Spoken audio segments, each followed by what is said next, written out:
Hello, Bowhead community. We're back and diving deep into the consumer protection conversations that matter as our digital lives evolve. This week, we sit down with Tazin Khan, a cybersecurity expert and founder of CyberCollective, a group making security simple, digestible, and entertaining for everyone. Let's just dive right in. So happy to be interviewing you and learning about your expertise in cybersecurity and your thought leadership on privacy and all the other things you specialize in. Let's start by you sharing your background and telling us a little bit about your story and why you decided to embark on this security journey. Absolutely. So thank you so much for having me here today. I really appreciate it. I also appreciate the female power of this interview, which is awesome. So really from sales is where it started. And then I moved to McAfee, which the notorious McAfee, John McAfee, as everybody knows.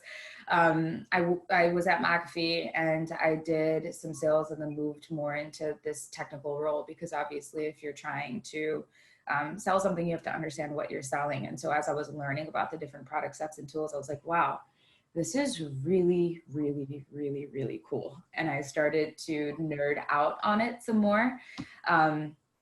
And then I just started taking as many technical deep dive courses as I possibly could.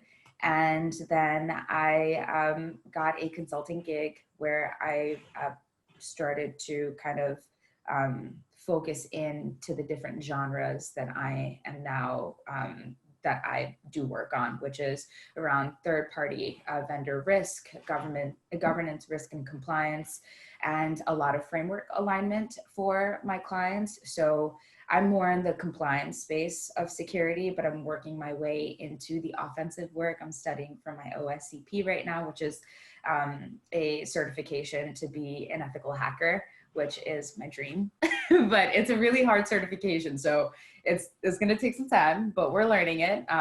Yeah, that's my journey into it, but security is just the most inevitable part of our digital world. And it is fascinating to me. So that's really where I decided this fascination is what pulled me into getting more work and finding the gigs that I have today. Okay, so that makes sense. And also, given so much of our world is in the digital space, it's such an important field. So when we chatted, I was telling you a little bit about privacy, and what you told me is, look, there's a lot of confusion often around privacy and security, and often they're used synonymously. But that's probably not right. Yeah. So can you maybe talk about the difference between privacy and security, and how you would differentiate the two? And are they actually synonymous, or are they two different concepts? Yeah, they can be. The hope and the thought is for it to be synonymous. You would think if you are cyber secure that your security would lead to inevitable privacy, but that's not the case, unfortunately. Privacy and security, although congruent, they are not synonymous. You can have an extremely secure environment, but not be adhering to privacy laws or compliance, right? I think WhatsApp is a really good example of this. So WhatsApp, although it's an encrypted messaging medium and tool, it is owned by Facebook.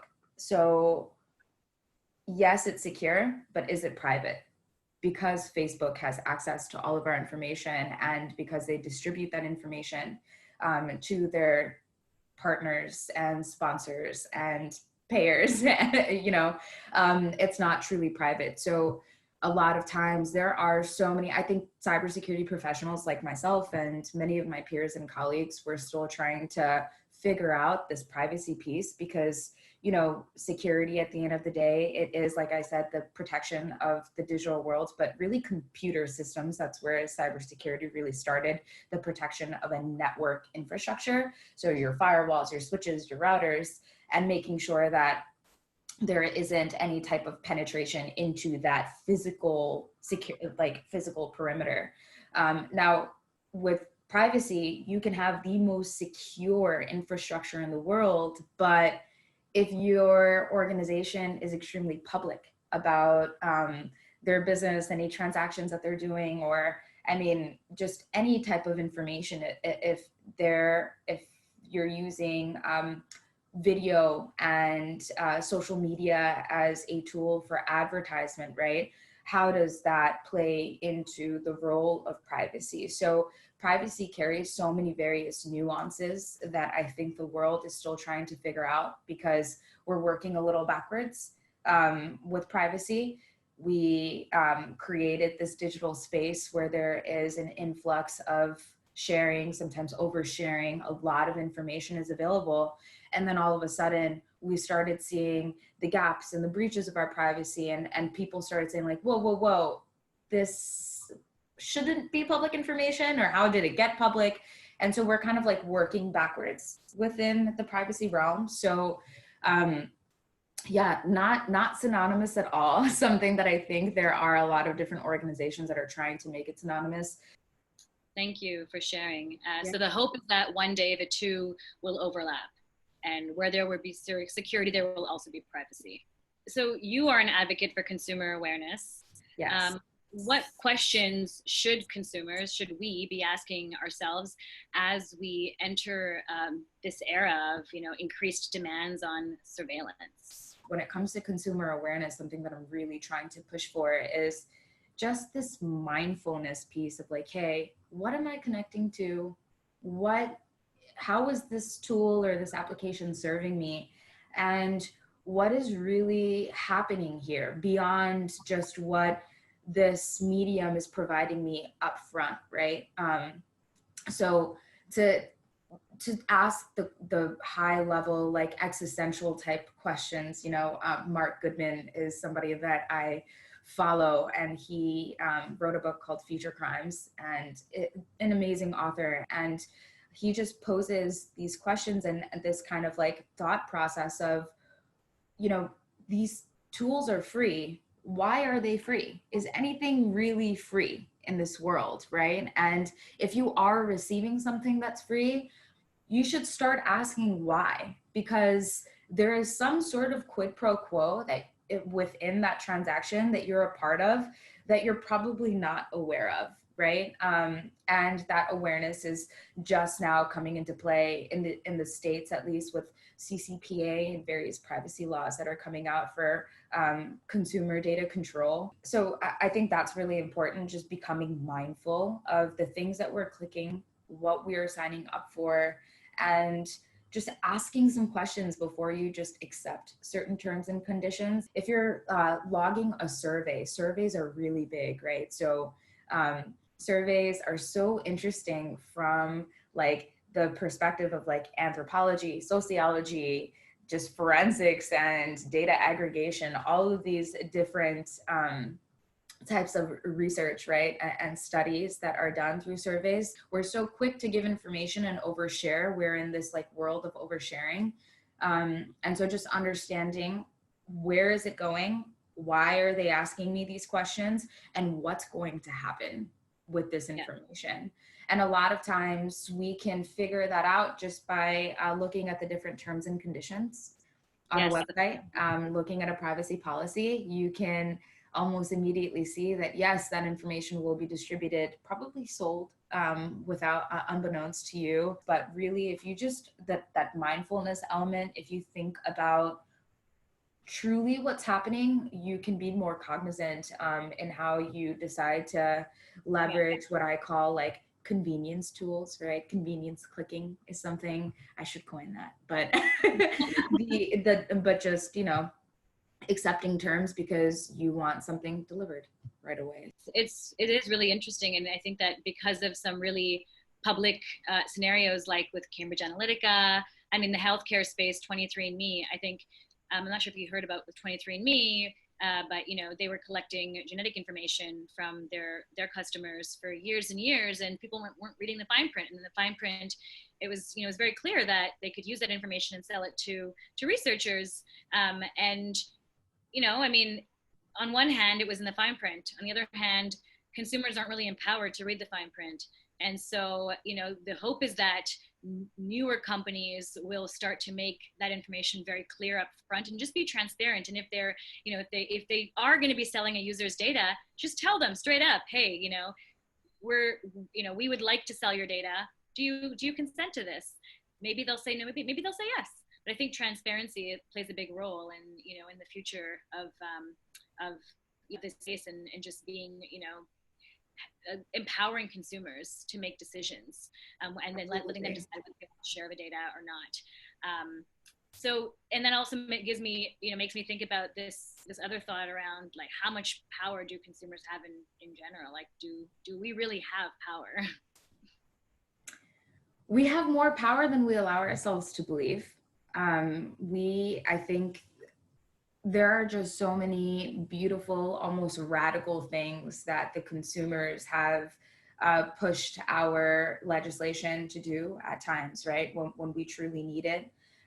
But it comes back to the awareness piece, right?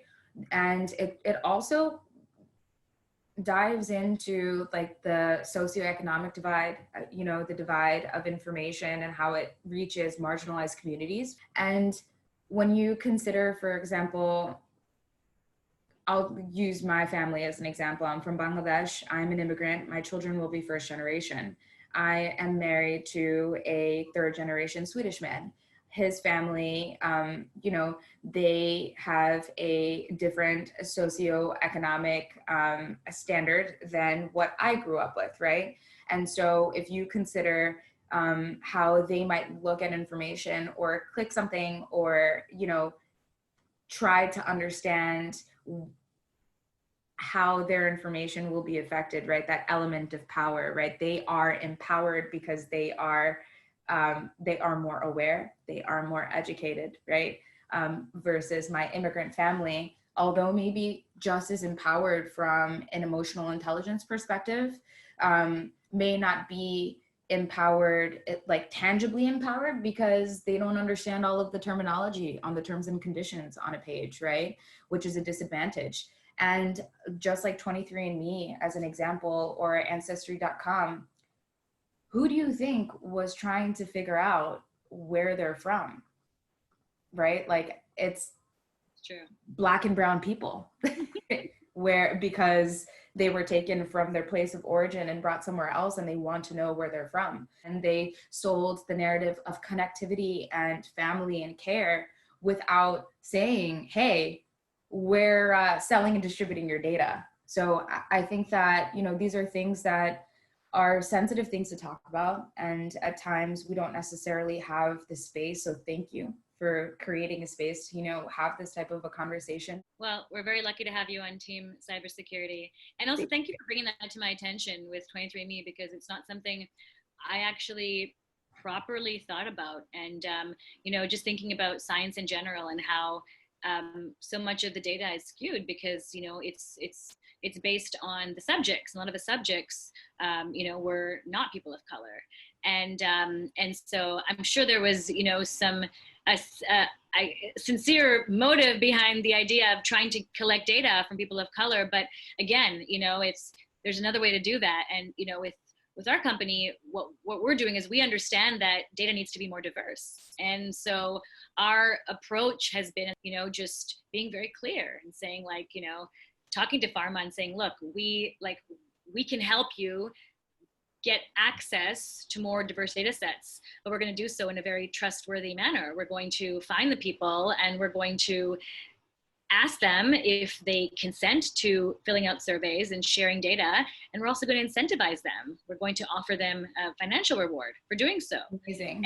And all that data, mind you, will be de-identified. Unless you choose to, as a user, share that information. So it's by default de-identified and completely anonymized. And that's how it should be. And again, it's like, on one hand, that information could be incredibly valuable and it could work for you. And so, it just begs the question of what kind of approach can we take to, can we create applications or products that are, built on the foundations of privacy and security, so that people feel comfortable about sharing all this data, because this data, like you said, this data is being tracked anyway. Mm-hmm. So, how can it work for us in a way that that is just and fair and safe? And so on that note, does privacy need to be traded off with innovation? it is in our misunderstanding and like lapse of care where a lot of that innovation can go awry, right? It's at the user level. It's at people to people. If we were cognizant about how we were distributing our information, and if we understood that we truly have ownership, then maybe the innovation, the technology would work differently. And that small quid pro quo, or the exchange, right, that transaction of privacy for convenience or technology, would work, right, in a utopian type of privacy society, a private society of some sort, right? And if we asked those questions, then we would have held these technology companies accountable, because it is our duty. We all carry agency to hold these organizations accountable. And so it's the element of, right, putting power back to the people. And like you guys are doing, you are actually putting power to the people. And on the other hand, even if certain technologies, you can't necessarily, the technology doesn't allow the people to have power, it's still the element of being able to empower people. I think you might be an organization that you can't have much of a quid pro quo, like this whole contact tracing thing. I get that, right? But you can still empower your people from a just emotional awareness standpoint, that like, hey, this matters and we are gathering this information, but we care about you. And this technology itself may not keep you private, but we do care about your privacy. And these are the things that you can do just at large to stay private and secure, which I think that that piece is going to happen. At least I'm going to fight to the brim until it does happen. Well, no, we thank you. And we need more people like you in this space to bring, like you said, vulnerability and authenticity to this space. I didn't even think it was possible to bring, these behavioral concepts and emotional concepts into the world of technology. And it's so important. So thank you for all the good work that you do. Such a pleasure. Thanks for sharing your light and all your knowledge bombs with us. Thank you for having me. This is, I love what you guys are about. And foundationally, just, you have humanized something that should be humanized, right? And humanized it and also digitized it, which is super cool at the same time, right? And I'm glad, I'm so thankful to be a part of this, and also for female founders. Woohoo! Woo! Thank you so much for tuning in and learning with us. It's clear Taz has a lot to share, especially in the context of advocating for consumer awareness around privacy and cybersecurity. We are doing this series because we care about educating and connecting with members of our community, and especially giving a platform to diverse thought leaders in this space. So if you're interested in what we have to share, please follow along our journey.